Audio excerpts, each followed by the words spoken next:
What's going on, everybody? Welcome back to Straight Betting. Today is Wednesday, May 28th. It's late at night. Recording this, man. I was planning on recording it a little bit earlier, but, dude, my goodness. If you guys watched the last video, I had Jalen Brunson over 29.5 points, bro. This dude did not score a single point in the fourth quarter until like 20 seconds left, and it was like a bullshit bucket. So, man, I was out sweating that. I thought he was going to check in. I was about to turn that game off. I'm like, I could kind of sense it was getting out of hand and stuff. But, man, so Brunson came through on the last video. Thank the Lord for that one, man. I would have been sad as hell if he had 29 in the end of the third quarter and did not get a bucket. Mr. Clutch? If Mr. Clutch did not get a bucket in the fourth, bro, I was about to hang it up for the season. Just kidding. Y'all thought I was going to hang it up. Never. Maybe someday, but never. Wolves Thunder. Anyways, guys, game 5, Wolves Thunder. My Wolves on the brink of elimination, and sadly, man, I think it's gonna come today. I hate to say it, bro, but we are not the better team at all, especially in OKC, dude. We're gonna need like some miracle, like Shea and J-Dub to shoot like 20%. I don't even know, bro. It's gonna be tough. And by the way, guys, OKC's defense is going to show up at the crib. I'll get into all this stuff with like a nice little breakdown. I spent a lot of time, prepping for this. I only found 2 plays, and I found out that the OKC side is kind of hard to cap, in my opinion. I'll obviously get into that stuff in a bit. But yeah, let's just quick set the stage. 8.5 point spread in OKC. Look, man, the first thing I'm going to say off rip, obviously I already mentioned it, but 8.5 spread. I wonder if the Wolves compete here. I think they do. Regardless, I think that it's not going to be like I really don't envision a game where, the starters are not playing the fourth. I do think we compete. I hope we compete. But I do think it's going to be somewhat close. And then maybe OKC goes on a run and they're up like 20 and, there's like 3 minutes left or something. And then the benches get emptied at like 2 minutes. I could definitely see that. But I do think that for the most part, should be a pretty normal game minute-wise due to game script. But yeah, for sure do see OKC unfortunately pulling it out. Yeah, and I just think that OKC at home, I think they have like a 25 net rating or something at home, and on the road they're vulnerable. The defense is going to be ruthless, man. Like whatever you saw on offense from the Wolves, like I think we scored 140 and then 126, something like that, man. I don't expect to see that again. I think that these guys are going to be playing energized. They're probably going to be really looking to force turnovers and forcing turnovers and stuff. So yeah, man, do not expect an offensive explosion from the Wolves, at least here, man. It's going to be really tough going up against the best best defense in the league.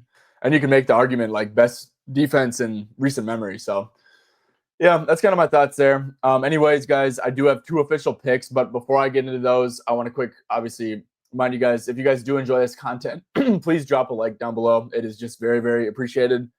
And if you're not subscribed, a subscribe goes a long way too, man. So both those things are very greatly appreciated. And yeah, I guess one last thing too, guys. I am starting to get into MLB. Look, I bet right before the first pitch because I use projections that I made. And I might make some content in those in a little bit, but I do post my picks in the Discord. And I do have a link down below for the Discord. It's all free. It's not like very ethical how I share picks for MLB. I'll be completely honest. Whatever I can bet, I share what I bet. It's not like it's a widely available number like how I do with NBA. But yeah, if you guys do want to attempt to tail, see what I'm doing. I did put a lot of time into modeling and learning how to model in Excel. And I do think that my projections are pretty accurate. So if that interests you guys, just join the Discord down below. All right. First official play. I'm fading my boy, Julius Randle, taking his under 21.5 points and assists. Minus 115 at Caesars. Looks like that moved. I played this during the Knicks game. There's minus 115 at 365, minus 115 at DK, minus 110 at ESPN, Hard Rock. So there's still some good prices out there. I'm probably cool with 20.5 as long as you're not laying a ton of juice. But yeah, guys, I'm going to just keep it real, man. Randall in game 1 shot the shit out of the ball. In game 3, that was a complete shit show of a game. OKC's defense was not like that at all. They're going to OKC. So I know that they got cooked on defense last game. Like they gave up 126 points. I don't care. They're going to do the exact same game plan. Randall isolations with insane gap help and handsy people just don't go anywhere. Randall post ups are like the same thing, insane gap help.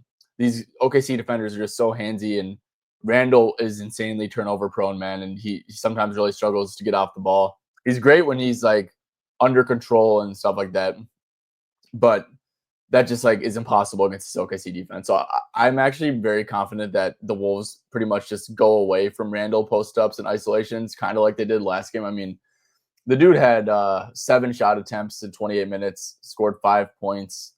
I just don't think Julius really has usage in this game, man. I think that if he has a good game, it's going to come from spot up threes, maybe like a putback layup here and there, attacking a closeout. But guys, I just don't see the usage here for Randall, man. He's also, the minutes aren't, I don't think, are safe. Rudy, say what you want about Rudy, man.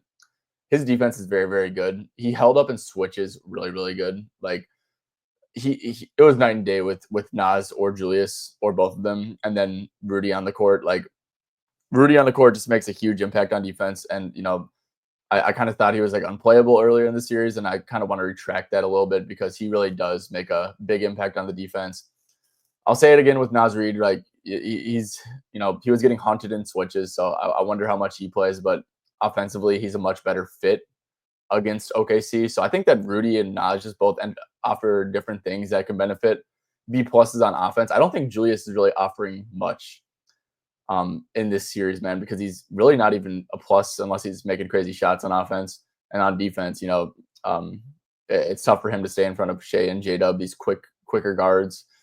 And it's like Julius is a very, very positive defender when he's guarding like a Luka, in my opinion, or which sounds crazy, but like a Luka or LeBron, where those guys aren't quick, but they're strong, and Julius is able to just like muscle up with them. Like he's a great defender in those situations, but these situations, not really.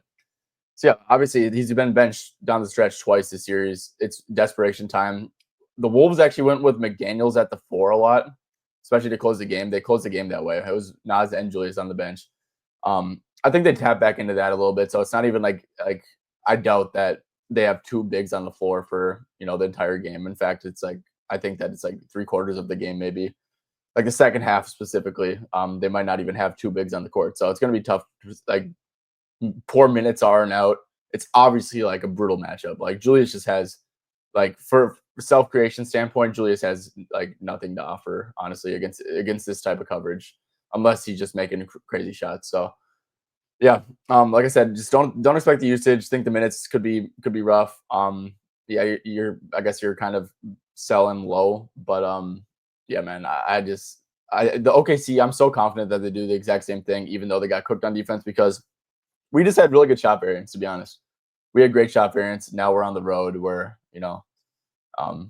role players tend to shoot a little bit worse, and yeah, so I'm very confident that OKC swarms Randall, gap help Randall, tries to like strip him every single time. You're gonna put tough defenders on him and stuff. So yeah, I just think that this is like a terrible matchup for Julius, and in a winner go home situation, benching is very, very on the table, especially if he comes out and has like 2 first quarter turnovers. So yeah, I'm going with under 21.5 PA. Look, man, I just don't see the usage here. I think it would have to come on tough shot making, and I'll test my luck with that. All right, guys. Like I said, I do have another play incoming real quick, but before I do that, I'm going to take a little break and shout out ProfitX. ProfitX is another peer-to-peer sweepstakes betting app. And guys, the reason why I'm promoting these peer-to-peer apps is because they truly do have the best price in market most of the time. And if you're like serious and you're trying to maximize your earnings in betting, like you're not laying -115s when there's -105s out there, right? I mean, that's just not maximizing your chance at profitability, especially in the long term. Like that stuff will add up a ton over time. So you guys need to be getting the best numbers if you're serious about maximizing your chance at profitability. And that's what these peer-to-peer apps do, and ProfitX and all that. So yeah, guys, I have a link to download ProfitX down below in the description. And if you use my link, you'll get 2% back on every play in the first 30 days, up to 300 in profit cash. So guys, do yourself a favor, add ProfitX to your repertoire of books and bet with them when they have a line that you like and it's the best price out there in market. So yeah, guys, just big on all these peer-to-peer apps, man. That's why I'm kind of promoting them and pushing them and stuff. So yeah, once again, guys, make sure to go through the link in the description and try out ProfitX, and it's also a way to support the channel. All right, guys.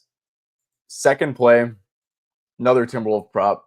Had to do it, and I just clicked it, so y'all probably saw it. I know you guys might be hating me at this point, man, but I just think we're getting unlucky as hell with these Conley bets. I think this is my third game in a row I'm taking Mike Conley, and like I said, man, this dude is just shooting the ball so poorly. He is yet to, so he shot 2 for 8, 1 for 6, 2 for 8, 2 for 8. He's not going to shoot 2 for 8 every game, right? And I'm damn sure not going to be missing that game where he shoots 3 for 6, 4 for 8, 4 for 7. I ain't missing it. But in all seriousness, guys, look, this is kind of like what I touched on earlier. OKC at home, their defense is night and day. It's great regardless, but it's night and day. Ball pressure, they're already they showed their cards, right? Hardenstein's not going to play much. They're going to play a lot of small ball and hound, and they're behind this raucous OKC crowd, man. They're going to be forcing the hell out of turnovers. Nas and Dante as ball handlers in this matchup, which they are going to have to be, because by the way, Anthony Edwards is going to have to play off ball. He's going to have to. They're loaded up on him way too much. You got to get Ant going. So Ant's going to be playing off ball a lot of the game. You're going to need ball handlers, man. You are absolutely going to need ball handlers. And I totally get, like, Nikhil's awesome in this matchup. Dante was awesome last game. And when he's on, he's awesome. But that's another thing too, man. It's like, so the minutes have been super unlucky. So, game 1, they were like normal minutes, whatever, 23. Not normal, but then game 2, they adjusted. They realized that they needed Conley out there for ball pressure, guys. If you don't remember, Mike Conley was a plus 19 in these 2 losses where they lost by 26 and 15. Like, so he's been a plus in every single game. And then this game, obviously, he shoots poorly. He doesn't close the game. He doesn't play in the fourth because of, a massive blowout, a 42-point blowout. And then this game, guys, Dante and Nikhil each shoot. Nikhil leads the Wolves in scoring, first of all. And then Dante also is like second, I think. They both had 5 threes. Like, they both were on fire. They weren't getting yanked, like, not at all. But that's also not going to happen most of the game. They're not going to shoot the piss out of the ball most of the game. So that was another reason why Conley only played 19 minutes, and I'll buy low on that opportunity. Like I said, seriously, man, just in OKC, you know that they're going to be forcing turnovers. So you know that they're going to be applying pressure more so than they would on the road. It's just going to be different, man. It's not like, it's tough to justify with, like, it's kind of a gut feeling thing, but like, I just know it's coming. So, I mean, trust me, bro. Source, trust me, bro. No, but like, in all seriousness, like, yeah, it's like this defense is going to be, intense as hell, forcing turnovers. It's going to be tough on, Dante and Nikhil going to have a couple turnovers here and there. And like, okay, we need Mike back in there. That's how I see it going, at least.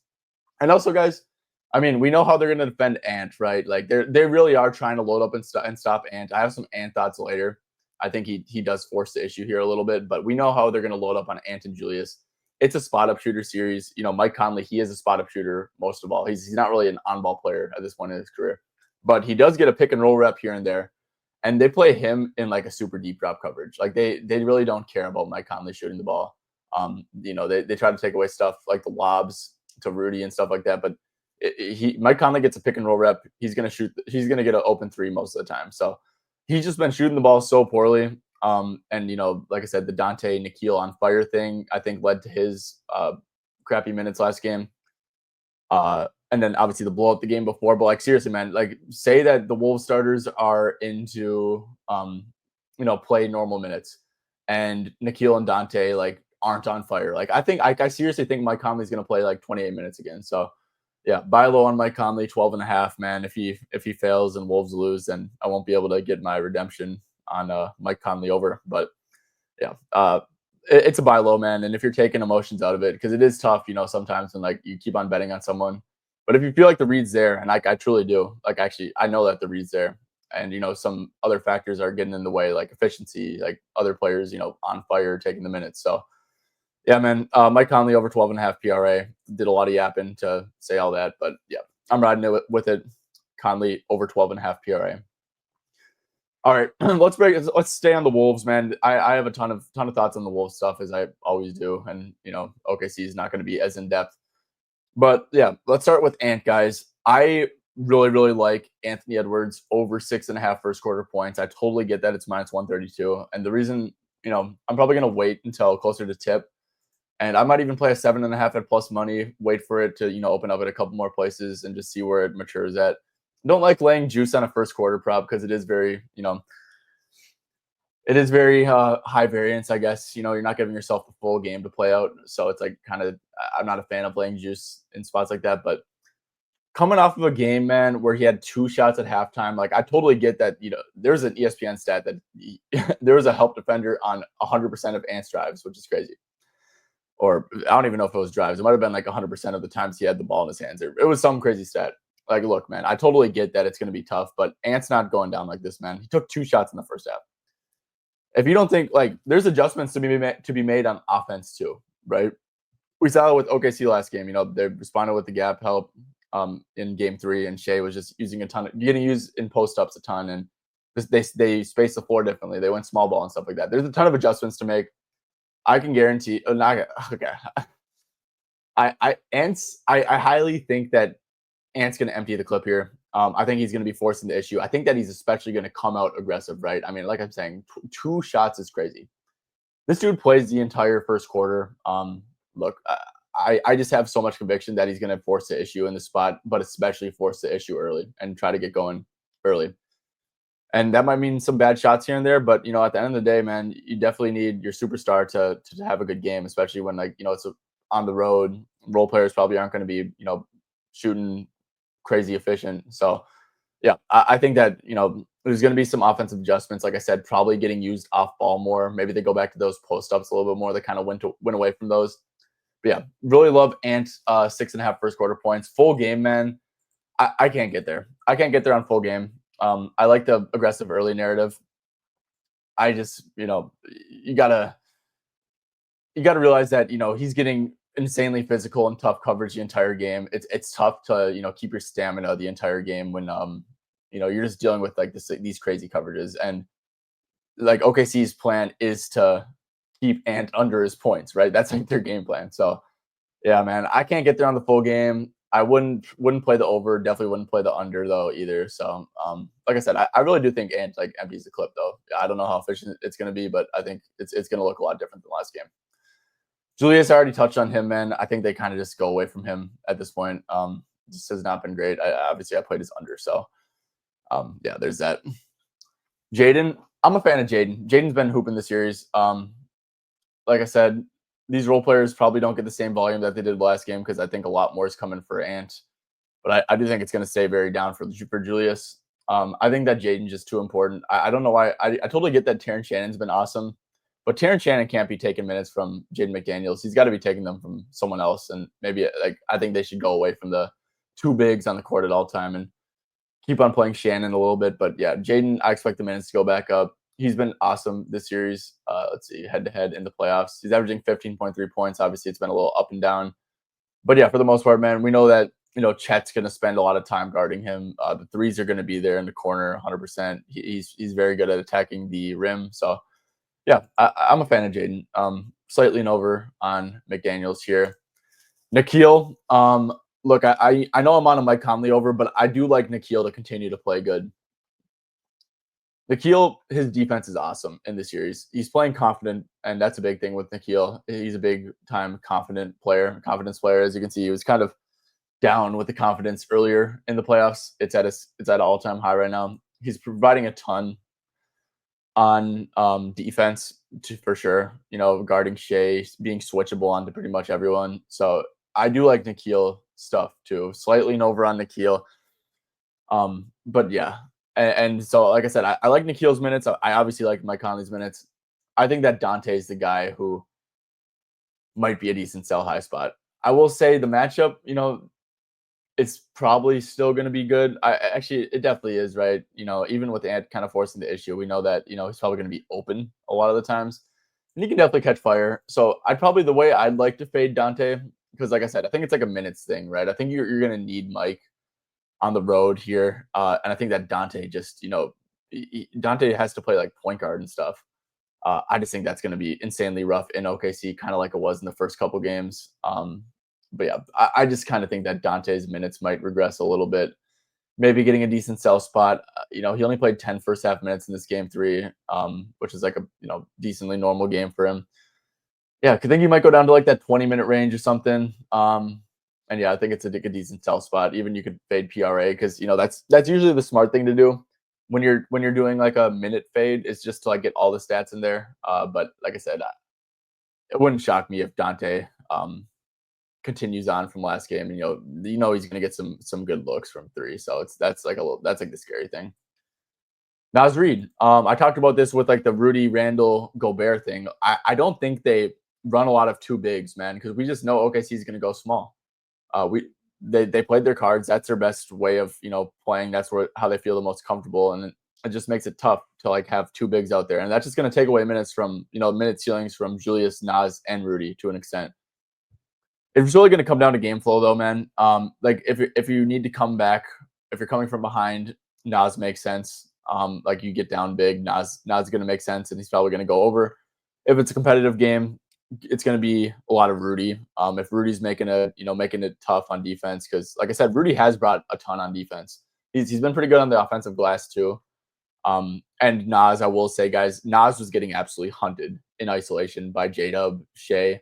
It was bad, man. Like it was pretty bad. So I'm kind of out on Nas's minutes. I think there's more ways for Nas to play shitty minutes than there is for him to play good minutes. So I was looking at his under rebounds, man, because maybe it's just like a sell high and he's like rebounding out of his mind, and he kind of is, right? Because like I said, he played 23 minutes last game. I kind of think it might go down a little bit unless it's like that come from behind script. So like 21, just play it safe, like 21 to 27 minutes. We could just do like on the year. Just don't even do playoffs. Just like on the year, 21 to 27 minutes. Oh crap. The minute filter disappeared. 21 to 27 minutes. Yeah, it's like he goes under a lot more than he goes over. So yeah, kind of out on Nas minutes, man. Definitely lean under on his stuff. Like I said, it's just scary, fading these spot up guys because you just know how OKC is going to defend. So Rudy Gobert, like I said, I do like his under 7.5 points. I think he's another one that OKC's defense just going to play a little bit better on like at home, or OKC's defense is going to be better at home. He's only averaging 6.8 points per 27 minutes. I will say though, guys, Rudy will probably be a force on the offensive glass in the small ball minutes if he gets those, if he's on the court during those, and he could get some putbacks and get fouled in the bonus. He will get fouled a lot because that's just what people do to Rudy. He grabs that offensive rebound, they're swiping at it. You're inevitably going to get called for fouls on stuff. So I guess that could maybe be a little something that could be a little bit worrisome. But yeah, Rudy stuff I'm pretty neutral on. I think that he definitely proved to me that he's an asset in the series, because just he does bring so much more than. I mean, this is like obvious too, right? Because it's Rudy Gobert we're talking about, but he really does bring a lot on the defensive end, even in a matchup that you would think like, oh, Shea's just gonna hunt him. Like Shea was hunting Rudy is just not a good, especially when you're like a mid-range player, right? So yeah. Okay. That's the whole Wolves stuff. Gave my thoughts there on how I think the minutes get distributed. Like I said, I think that OKC scheme is the exact same, or I'm very, very confident that OKC's defensive scheme is the exact same, which is just make it very, very tough on Ant and Randall. So yeah, but like I said, do think that Ant empties the clip. So do not recommend taking Ants under. All right, guys, OKC side of things, man. And I hate to bring you guys shitty analysis, but look, I spent so much time thinking about this stuff, and I just like I don't know what the Wolves are gonna do. So obviously, guys, like I said, game 3 they adjusted by sending really heavy gap help. But OKC adjusted too. Like their spacing was completely different. They had like Caruso in the dunker spot a lot in small ball. It was like completely cleared out. It was J-Dub one pass away, and then like dunker spot, corner. The spacing was ridiculous. So you can do stuff to like counter gap help and stuff like that. And Shea just like even like if he just gets a step inside the line, like he can just get to his spot so easily. That unless you're like doubling him aggressively or playing zone, which I'll touch on zone stuff actually I'll touch on zone right now. The Wolves can't play zone. They're not good off-ball defenders. Ant's not a good off-ball defender. Julius is not a good off-ball defender. There's a reason why the Wolves in the regular season, pretty much every game, were like very switch heavy or playing drop coverage with Rudy, why they were not giving up points to spot up all year. Yeah, it's because that's just not they're not comfortable defending that way. So, they tried zone a few times and just give up like wide open threes, give up like these little easy floaters and stuff. It hasn't been good. So that's a way to slow down Shea. That's what Denver obviously did, but I just don't think we have the personnel to like be successful doing that. So basically what I'm saying is that we're cooked. Basically what I'm saying is that we're gonna get our ass busted regardless. I hope not, but yeah, no, I kind of think this is what I think on defense. So talking about Shea, I think that we're gonna mix things up. I think that we're gonna try a lot of different things. It's obviously desperation mode. I don't think it's gonna be. I think there's gonna be some zone thrown in there, and is it gonna go well? Probably not.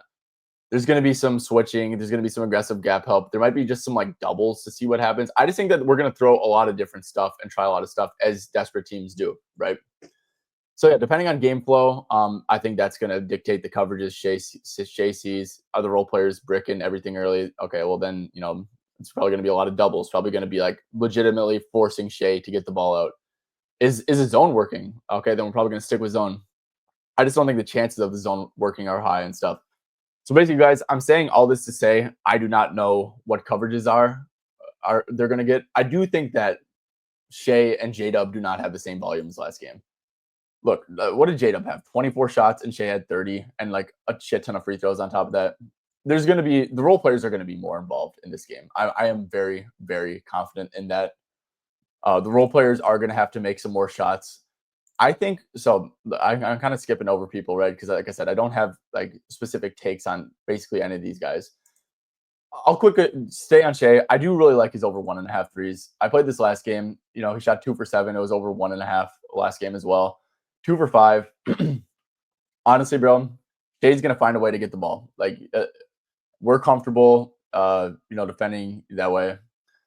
He's gonna get a lot of switches onto bigs. Rudy, Nas, Randall. He's gonna get some pick and roll reps. The Wolves are fine with Shea shooting threes. I think honestly, like you kind of live with Shea shooting as many threes as he wants. Obviously, he doesn't want to do that. But I think that's a decent adjustment to make. And they made it a couple games ago, right, where he shot 5 threes in 28 minutes, then he shot 7 in 40 minutes. And he hasn't beat them that way, right? He beats you on the drives. I think trying to like bait Shea into threes as much as possible is a valid strategy. And I think the threes are for sure going to be there, like easy. Like I don't think he's going to have to work hard to get threes. So I am a big fan of Shea over 1.5 threes. I might go and make that an official play because I do really like that, to be honest.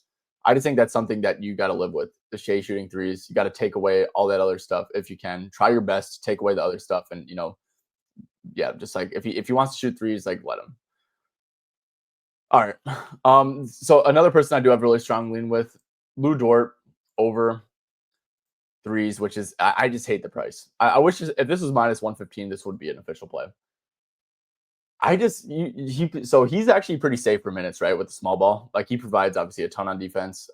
There's times in the Denver series where they needed to have bigs out there for Jokic, right? Where his minutes were really dicey, but he played 30 last game. The game before that, he played 22, but obviously that was like the crazy blowout. Like I think that Shea was probably at like 26 minutes or something, and then 35. So the minutes have been really good this series, man. I just think it's like Look, if you're Minnesota, bro, Lou Dort can't be playing 30 minutes and only taking 3 threes. If Lou Dort's playing 30 minutes, you got to have him taking like 8 threes. You got to use him as a help point. Like put Rudy on him, and they did at some point. You gotta help off Lou Dort to slow down the other people, man. Like Lou Dort is just like out of everyone on the Thunder team, he's the guy you want shooting threes. And bro, if he's gonna play 30 minutes, like you just have to like have him shoot more threes. So I think that this is like something that they adjust with, man. At some point, they might just leave Dort wide the hell open to slow down Shea and J-Dub. So yeah, like I said, man, if you check on this like middle of the day, right before tip, you see a minus 120, minus 125, minus 115, I'll probably end up being on it. It's also like the Lou Dort home away stuff, right? Like he just shoots the ball so much better at the crib. So that's like another thing going for it. I just think, bro, it's like Lou Dort cannot be playing 30 minutes and he's only taking 3 shots, bro. Like that's not good defense. So that's an adjustment. You got to help off him, use him as a help point, put Jaden on him, send doubles off him, like do stuff like that, man. Like you just can't be. He's got to shoot the ball more. He does. That's good defense. And I bet they're talking about that as like something that they'll try out during the game. All right, Lou Dort, and also you can maybe sell me on 2.5, 3/4, first quarter points as well. Yeah, J Dub. Like I said, man, it's up in the air. J Dub played so damn good. This is the best game of J Dub's life, like 100%, bro. He played so good. I wonder if it's just tough, man, because like he's playing off Shea. How aggressive can you be on J Dub when Shea's on the court? I don't know. I think J Dub will probably get opportunities to make shots again. Minnesota's probably going to bank on some regression coming his way, and I don't know. So you're buying high. I probably wouldn't play the over, but it's just like, bro, it's like how much can you be aggressive on J Dub with Shea out there too, right? Like Shea's a guy who's you got to really worry about, and well, I'm worried about all these guys, bro, because Shea, J Dub, and Chet played like flawless games, and it was just ridiculous. And shout out OKC, man. Those guys hooped last game. So yeah, like I said, Lou Dort, main takeaway, but the main takeaway of the OKC stuff is that I think that Minnesota is going to try out a ton of different stuff to slow them down, and it's just going to be tough to project. It's not going to be like a singular scheme like OKC is, So, yeah. All right, guys, that's going to do it. Thank you guys for tuning in once again. It is greatly appreciated. If you guys made it all the way and you still have not dropped a like or subbed yet, please make sure to do that on your way out. It is very, very greatly appreciated. And also, just one last reminder, if you guys are interested in the MLB picks, it's a Discord link down below. It's all free. So make sure to join up on that as well. All right. Thank you guys for the support, man. I guess one last thing, man. The channel's been doing amazing, and you guys have been amazing, man. And it's like I'm truly so grateful for that. Like the first video that really hit the YouTube algorithm, when I was like seeing that happen like live in time, I'm like, holy crap, like this is awesome. So shout out to you guys, man. You guys and your support means the world to me. And yeah, like just keep it coming, man. I'll try to keep on bringing good content and all that good stuff. So, all right, go Wolves. Wolves in 7 still. We ain't giving up yet. All right. On that note, peace out.